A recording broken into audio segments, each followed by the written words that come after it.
Hello, good afternoon guys. Kasama ko po si Ate Hyde. Siya po yung unang client natin for the rent-to-own program.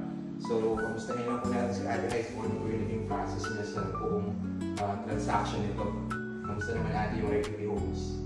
Okay naman kasi in-explain lang nila sa akin yung procedure at kung ano yung mangyayari at kung paano mo magiging mapasay yung paano niya matatransfer yung bahay from rent to procedure. Okay. So in total, hindi naman po gano'n katagal. Kamusta naman po yung time time? It's actually less than a month. Less than a month. Matagal na po kayo sa Canada, nahihirapan po kayo magkaroon ng bahay. Meron na pong isang program na pwede po kayong mag-avail ng rent-to-own at magkaroon po kayo ng sariling property. Kung kayo po ay mababa ang credit score, kung kulang po ang down payment nyo, message nyo lang po ako, maybe I can help you po para magkaroon ng bahay. Maraming salamat po.